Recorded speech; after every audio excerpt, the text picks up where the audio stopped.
Thank you to Ed and the Institute for inviting me today. I'm very pleased to be here.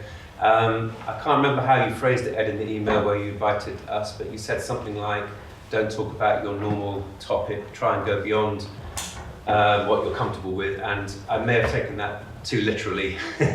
We'll find out very shortly. Because I want to talk about something that I'm working on at the moment, which is I find very exciting, but also very challenging, very speculative. I don't know exactly where it's going. I'd very much appreciate your responses, whether they're positive or negative. But before I do that, I'll talk a little bit about some of the work I have done in the past. The question that I guess we're all here to answer in one way or another is how can we explain the aesthetic experience of art? And as Ed said, I'm an artist, maybe slightly unusual as an artist in being fascinated not only by the process of making art, but also by showing it to people and trying to understand what they're experiencing as a result of having seen the work that I've made. So I'm very much interested in not just putting work out there into the world, but how it's affecting people. And for a very long time now, I guess 10 or 15 years, I've been working quite intensively at the interface between art and science. I've tried really hard in a number of different ways to bring art and science together in my own work. And I do passionately believe that there are things that art and science can do together that neither of them can do by themselves. I'll show some examples, hopefully, of that. So I'm just going to run through some of the work I've done in the past. I spent a lot of time working on this question of visual indeterminacy, which can be defined in various ways, but one way is thinking about object recognition in very ambiguous stimuli. So for many years I made paintings that look like this. This one's quite large actually, so it's over 1.5 meters square. And the point of these paintings, or one of the points of the paintings, is to kind of tease the viewer with lots of visual content, rich visual cues, that never actually resolve into a finite or definable object. This is something artists have played with for a long time, hundreds of years, but I studied it very closely as a kind of particular phenomena. And the more I did these paintings, and the more I struggled to get the effect that I wanted, the more interested I became in what the effect was on the viewer. And I started looking at some of the science and some of the physiology and psychology behind visual perception, object recognition, and so on. And that led me to a kind of, well, it wasn't really a hypothesis at the time, but a general thought that there's something about the struggle we have to make sense of ambiguous stimuli that's quite engaging. It's difficult and challenging, but it's also quite exciting as well. And I was fortunate to work with a neuroscientist, Alan Madishai, who was then at Zurich, who offered to do some studies with me using my paintings as stimuli, but comparing them to other paintings that had similar visual features. This is Michelangelo, but had recognizable objects within them. And we did 2 or 3 studies on this kind of stimuli. And I won't go into all into the results, but one of the things we did find was that there was a correlation between the amount of time it took people to make a decision about the painting and their aesthetic rating. So this kind of hunch I had did seem to have some grounding. We did an fMRI study after that and didn't find anything particularly dramatic. This, what was called the indeterminacy effect, is a small effect in one part of the brain, seems to be there, but I don't think we found anything staggering as we thought we might. Most of my work at the moment is about visual space. It's about understanding how we perceive the world visually. It's really about the structure of our visual perception and the way artists have depicted it. And to give you an example, here's a painting I did in around 2011. And some of you may know the drawing by Ernst Mach, where he drew his own feet, looking through one eye. This is a kind of homage to that image, which I think is an extraordinary image, actually. And this is a view of my visual field, my left eye visual field, looking at my own foot. And in it, I've tried to describe as accurately as I can the structure of my visual perception, looking at this point in space here. If you try and photograph that scene using a standard camera, from the same point of view, this is what you'll get. You notice that there's a lot less of the space that's been captured there. You can use a fisheye lens, which will give you a wider scope of visual field, but it's a very different organisation of space. This is what a camera with a lens and optics will give you. If I overlay the fisheye image on top of the painting, you'll see, even though the feet, which are the object of fixation, are the same size, the structure of the space, the way it's captured, is very, very different. So the hypothesis that comes out of this work really is that visual space has a kind of non-linear geometric structure, and that you can see this structure in your own vision if you care to train yourself to see it. It can be done, but it takes a little bit of effort. But more than that, you can see it repeatedly represented in works of art throughout art history. And we've tried to measure this phenomenon in various different ways. For example, building apparatus like this, where we've shown different projections of a real space, and then asked people to rate which one most closely approximates what they're actually seeing. So we're trying to capture the phenomenology of the visual space.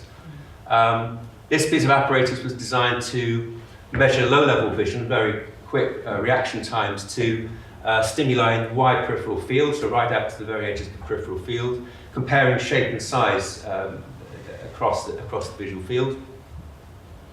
And this piece of work was looking at the entire geometry of the field. We built this large grid space and then made a number of different representations of it, one of which was based on a drawing I did of my experience of looking into the space. And these are two standard geometrical projections, a fisheye and a rectilinear, and this is the one based on my drawing. And then we measured in a number of different ways how people thought that the different images related to the space that they saw.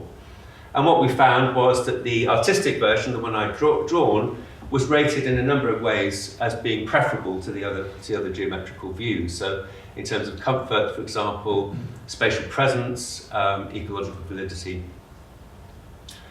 I mentioned art history, and one of the surprises of doing this work, for me at least, having been interested in art all my life, is how much of this other artists have done, but I never knew about it. And it hasn't really been discussed, as far as I'm aware, in the art history texts either. So we did a piece of work on Paul Cézanne. We're fortunate to have a number of photographs that were taken at the site where Cézanne painted. You can think of these as linear perspective equivalents of Cézanne's visual field, if you like, that he painted there. And we can do similar kinds of comparisons to see whether the geometric structure that we think is going on in human vision is actually replicated in art historic examples. So this is the photograph here of a space. If you look at this well here, we overlay the painting on top of that. These show exactly the same visual space, but the painting is organized in a very different way. And we measured this over about 20 different Cézanne paintings and found a very consistent pattern. This piece of work hasn't been published yet, we're still finishing it, but it's looking at the way medieval artists distributed space, and particularly how they changed the size of figures in space. In most art historical accounts, the reason that medieval artists made figures apparently inconsistent sizes, so for example, Christ here is much larger than the figure here, who should be, by optical laws, much larger because he's closer to you. The reason this is done consistently throughout this period is that artists were following a kind of hierarchical scaling model where people that were more important were just given more space. But there's an art historian, a German art historian actually, Oscar Wolf, who proposed in the early 20th century that what these artists were doing was trying to manipulate the empathetic response of the audience to the work. So the scaling was not a factor of merely kind of biblical narrative, but of perception and empathy. You can see this throughout. In fact, this is the one that painting that sort of made me realise this was going on. This is in Siena, and see how large the Virgin Mary figure is here compared to the figures in the foreground. It's much more prominent when you see the real painting. So what we did was we tested Oscar Wolf's hypothesis that the reason artists were scaling figures in this way was to manipulate people's attention, awareness, and empathy, and so on. And we modified a set of paintings by putting them from their original state into what might be called the correct linear perspectival state. Of course, these artists didn't use linear perspective, but this is more optically correct. Same with these examples here. And then we did a whole number of studies on them, and I won't go into all the details, but one of them was an eye tracking study, and here you can see the difference in the eye tracking behavior between the original here and the altered version. There's much more focus and attention on the main character, who's the kind of linchpin of the whole narrative of the painting. And this work does show quite strongly that there's a kind of empathetic effect of this scaling. And then we've done quite a lot of work on preference for curvature, inspired by the work by Barnetta, and I work with a team in Mallorca who are looking at this as well, and they're very interested in art and whether curvature is a feature of art perception, aesthetic perception preference. The trouble is with artworks, of course, they're very rich and beautiful and so on, but they have all kinds of variables within them that are very hard to control. And we did try and do a study using Cubist paintings, but there were so many things going on in them that we were never quite sure what we were measuring. So I volunteered to make a series of stimuli that were works of art, but varied only in the amount of curvature that they exhibited. So they were in all other respects identical in terms of colour and size and so on. Here's one of them being actually drawn here.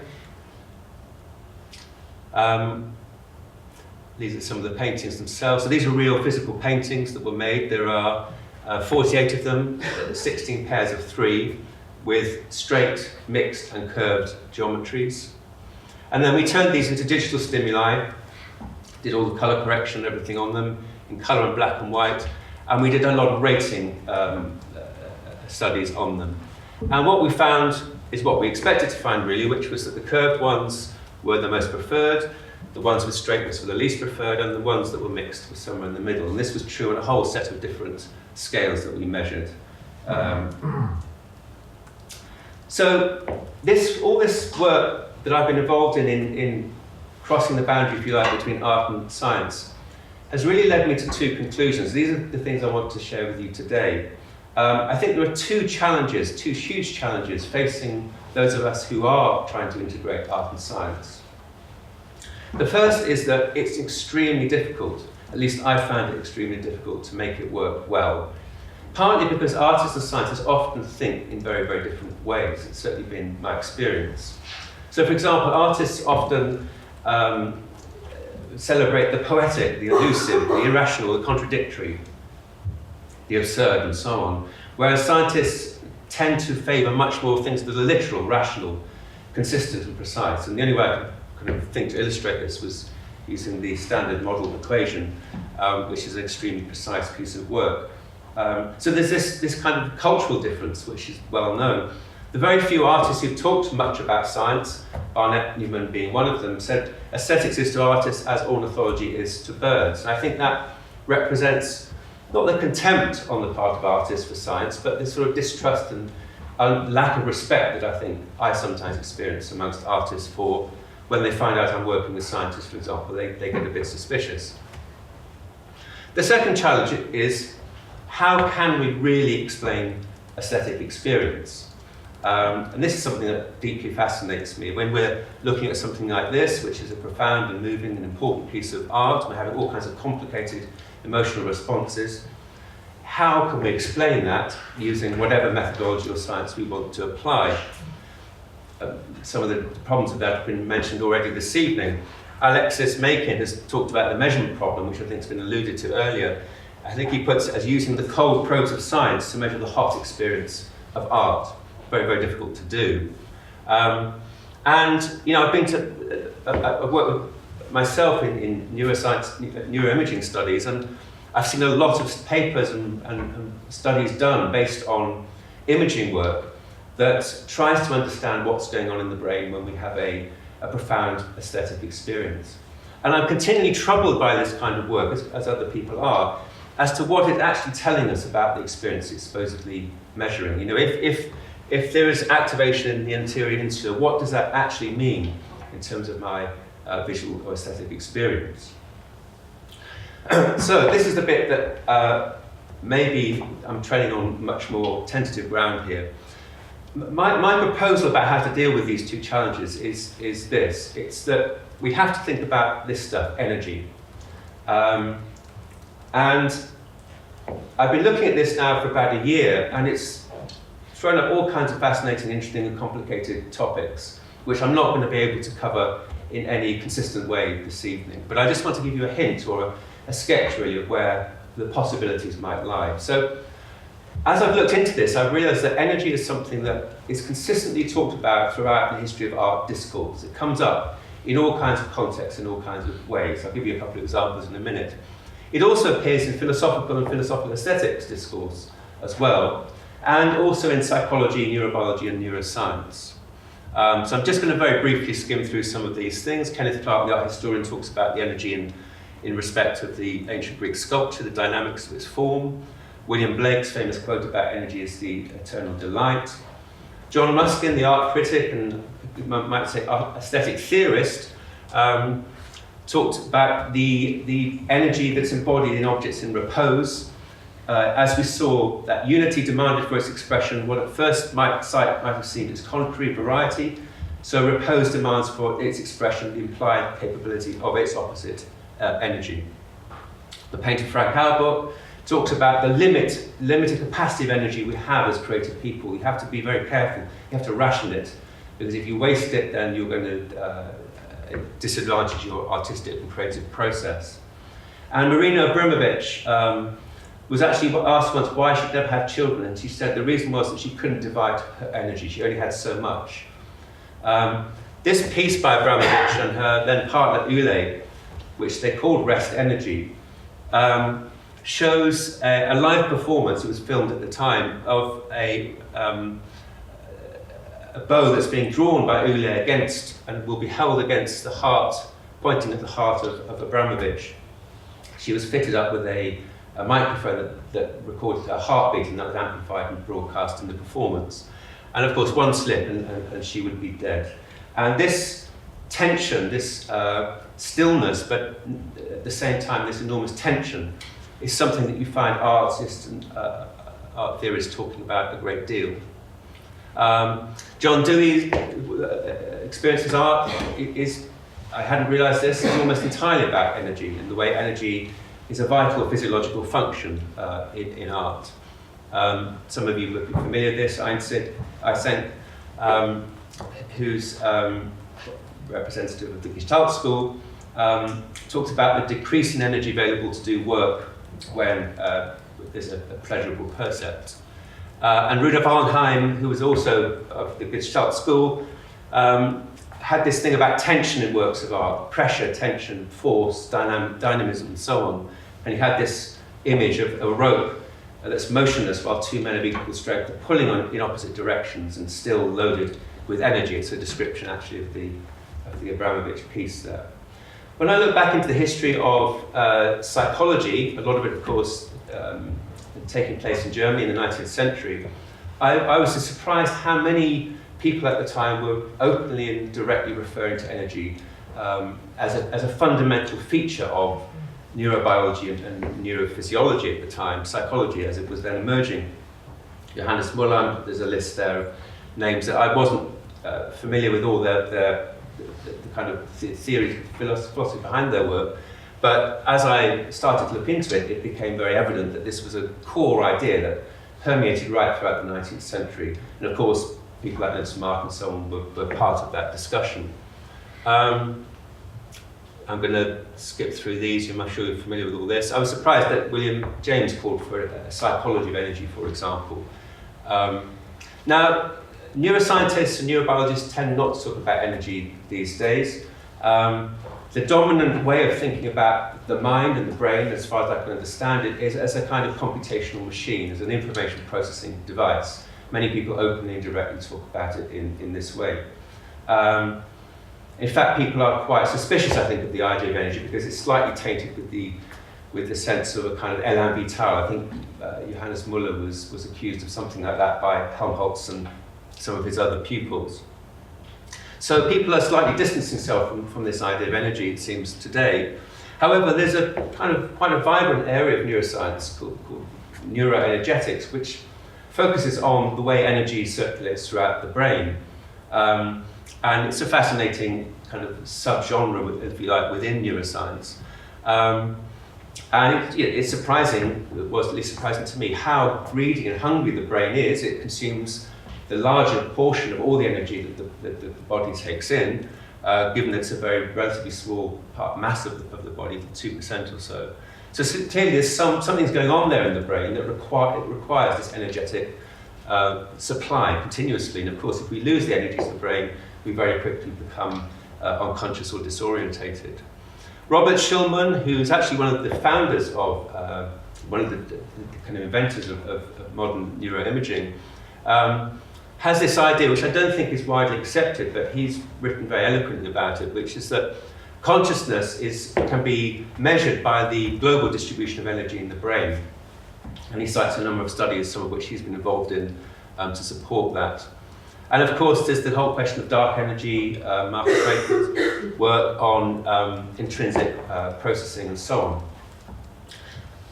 So my idea generally is this, that because we find this concept of energy recurring throughout art history, philosophical aesthetics, and even in branches of psychology, physiology, and neuroscience, it may serve as a common ground, a common language that can draw together these very diverse histories and disciplines. And I think in order to be able to do that, we have to, and this is the really bit where it gets, for me at least, very challenging, because I'm not a scientist by background or training, so much of this is new to me, but from what I can tell, the concept of energy has not really been as thoroughly interrogated as you think it might be, given its importance in the physical and natural world. So there's a famous quote by Richard Feynman that we don't know what energy is. It can be calculated to very high degrees of accuracy, but its fundamental nature is largely mysterious still. Physicists tend to talk about it purely as an abstract property that can be transferred or exchanged between objects. Although a number of people have given it a much more fundamental role as the kind of driving force in all natural processes, and there's some quite eminent names amongst those.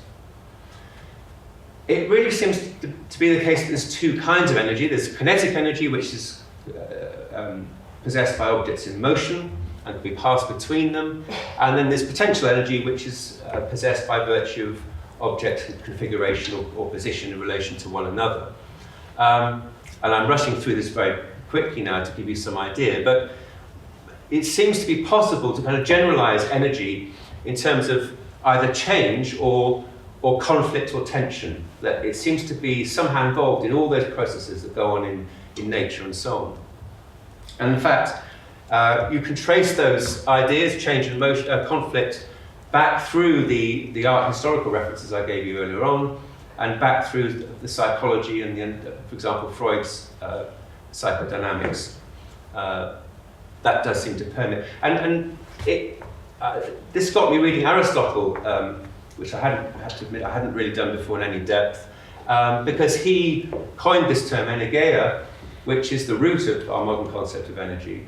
Most scholars completely dissociate his work from the modern concept of energy. They say that they have a kind of historical link, but no explanatory link. But when you read what Aristotle was trying to describe, and I think he was referring also back to Heraclitus in this, the word energy that we commonly take energeia to mean is actually now described as being at work. And Aristotle had this kind of very complicated idea about things doing or being in action or motion or doing what they're supposed to do, this kind of actuated sense that living things have, organic things have when they're active and working in the world. And so I found this analogy helpful, that the physical definition of energy, which is very accurate and precise and useful in many, many contexts, is a little bit like a map of a city. It will help you get around, but it doesn't tell you that much about what's going on, the life and the bustle and the drama that's going on in that city. Whereas energy is implicated in all that. And unlike information, and I think we rely too heavily on the concept of information sometimes. We put it too easily because information doesn't really have any causal power as far as I can tell, whereas energy does, clearly. Harold Moravitz had this nice phrase: the flow of energy through a system acts to organize that system. And we can see that very explicitly when we start to study things like the way the brain and our responses to the physical world take place. And of course, this famous line from Stephen Hawking: what is the fire in the equations? Once we've understood the universe and we've reduced it to a whole set of equations or a single equation, what drives that equation and makes all the reality and the dynamism around us? So for me, there's a potentially interesting scientific program here. Can we account for the aesthetic experience of art in terms of energetic processes? And I'll just give you one or two examples where I think this might be feasible. So some of you may know the work by Casali and al, where they calculated this perturbation complexity index by doing EEG studies of people in various states of disordered consciousness.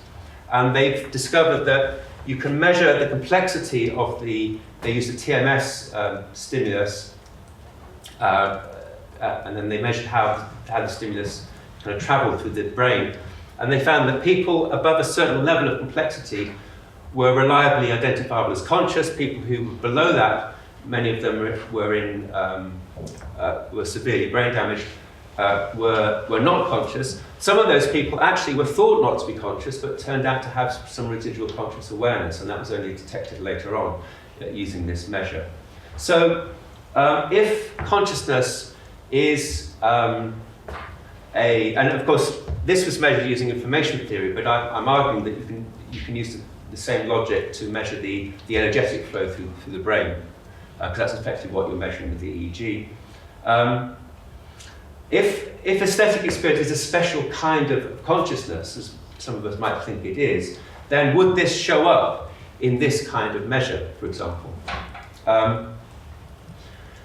Another interesting idea is if we need nutrition all the time. All living creatures need a continual supply of high-ordered energy to maintain their metabolism and their life. If those states of matter are at high degrees of disequilibrium, having their highly ordered states, would the same be true of works of art? Are works of art fascinating, interesting, and attractive to us because they are somehow at a higher state of disequilibrium than other objects that are less interesting? Is art a kind of nourishment for the soul?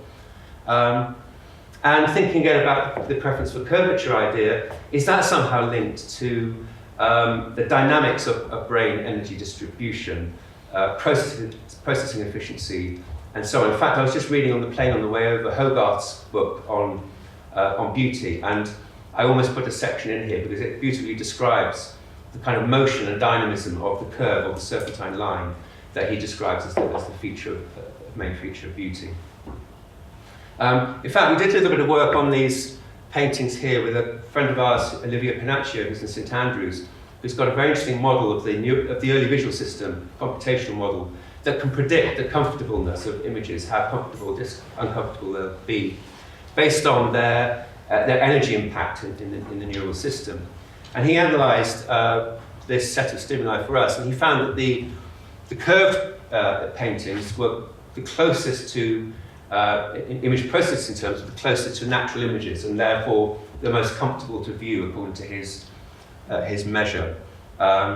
Images with more curvature have statistics that are closer to that of natural images and may be processed with less energy and with sparser code, i.e. less neurons firing at the same time. And then finally, there's a big scientific question. Is the brain really an information processing computer, as some people say it is, or is it better understood or thought about or studied as an energy regulating system? And I think art is a fantastic way to think about this, to study it, because artworks clearly do have a kind of an effect on us that other objects don't seem to have. They do, in a way, expose aspects of our mind, our behavior. They give us insights into critical processes that are going on in us. And that's part of the reason I think so many of us are fascinated to study the mind and the brain through the medium of art. So for me, life is a special form of energy, the mind is a special form of life, and art is a special form of mind. Thank you.